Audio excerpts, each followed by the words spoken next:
teman-teman semuanya. Semoga tetap sehat dan semangat terus.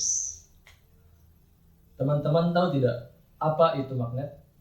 Nah, jika teman-teman belum tahu apa itu magnet, tepat sekali karena pada video kali ini saya akan membahas sedikit tentang magnet.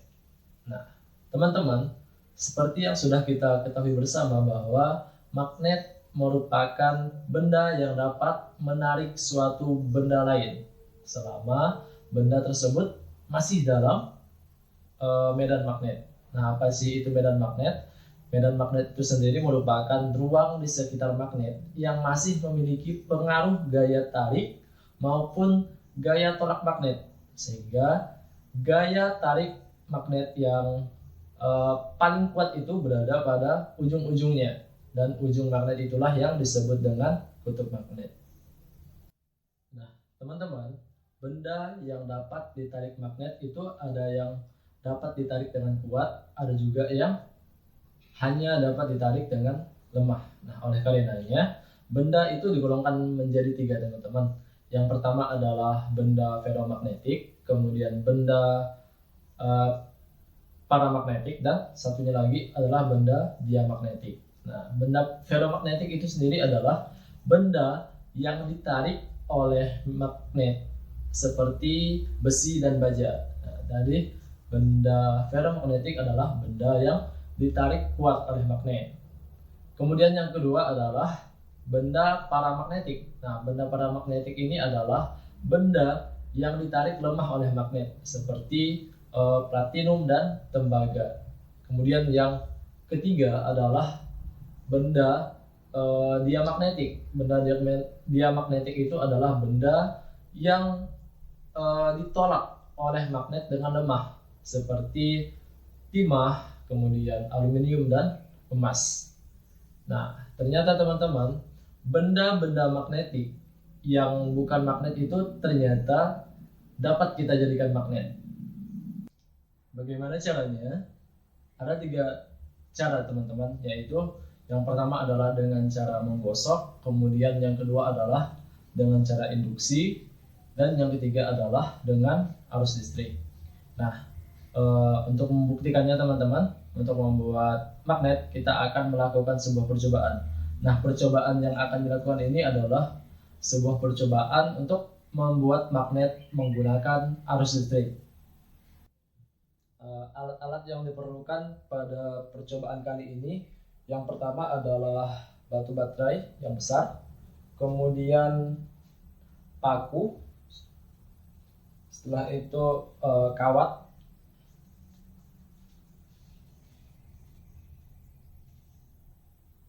kemudian ada beberapa jarum, dan yang terakhir adalah selotip.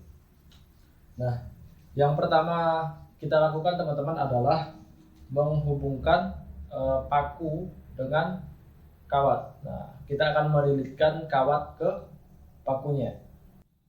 Nah, teman-teman, paku ini sudah kita lilitkan.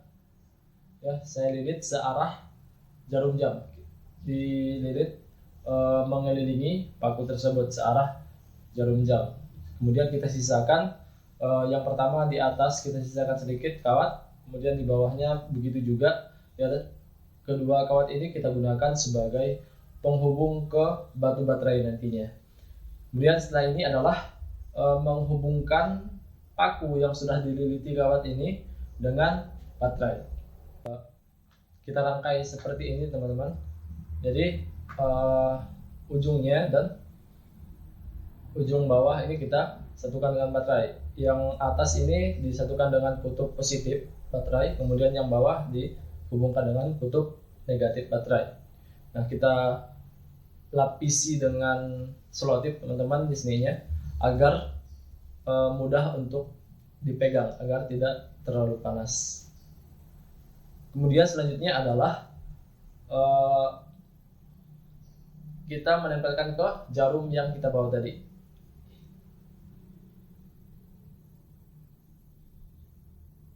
Nah, maka paku ini bisa menarik jarumnya tadi. Mengapa hal ini bisa terjadi? Mengapa paku bisa menarik jarum? Nah, teman-teman, besi ini merupakan benda magnetik bukan magnet yang dapat kita jadikan sebagai magnet dengan dialiri arus listrik.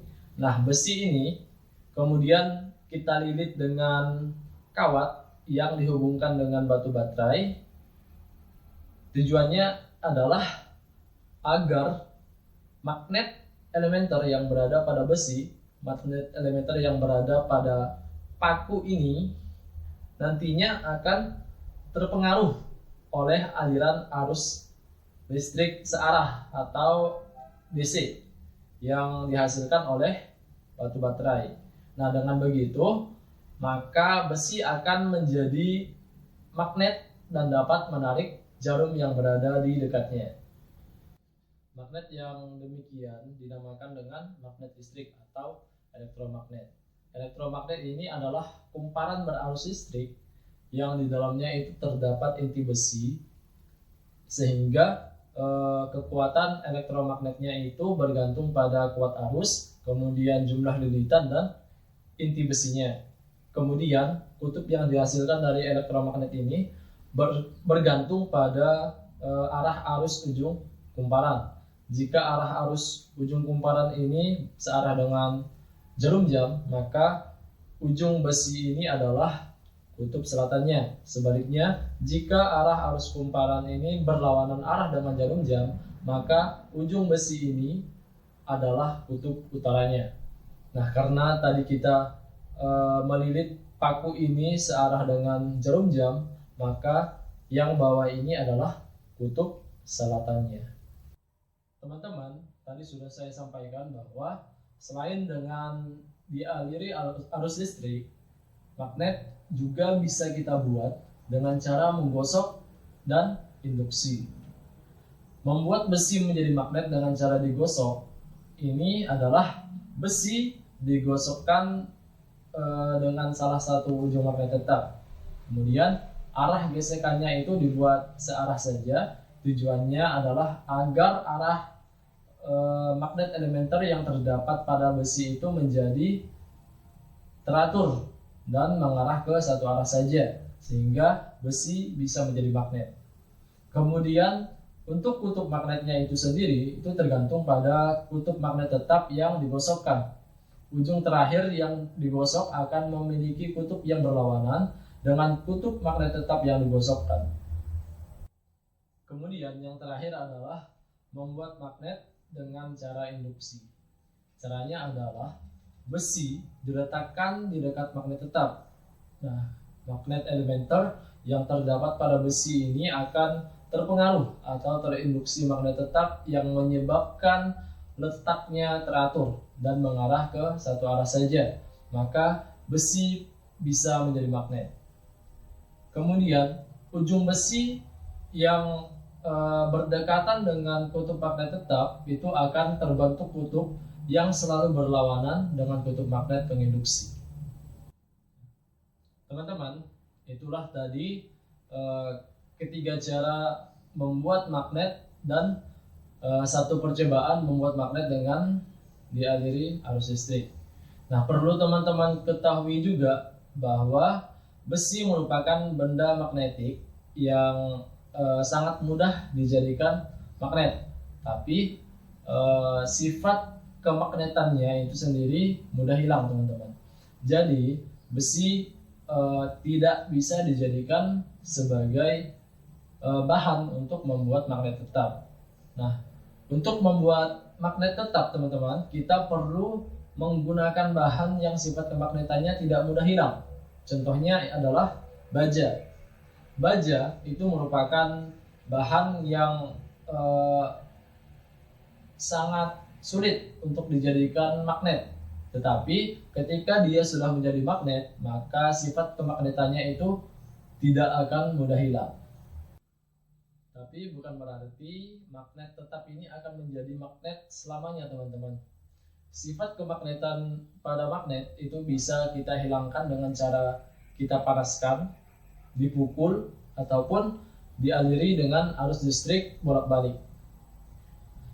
magnet yang dipanaskan atau dipukul itu akan mengakibatkan perubahan susunan magnet elementernya, sehingga magnet elementernya menjadi tidak teratur dan tidak searah lagi. Nah, inilah yang mengakibatkan sifat kemagnetan pada magnet tersebut akan hilang. Nah, jadi itu tadi teman-teman sedikit pembahasan kita tentang magnet, kemudian cara membuat magnet dan cara menghilangkan sifat kemagnetan pada magnet tetap. Terima kasih kepada teman-teman. Terima kasih atas segala perhatiannya. Mohon maaf atas segala kekurangan dan kekhilafan. Saya akhiri. Assalamualaikum warahmatullahi wabarakatuh. Jungle.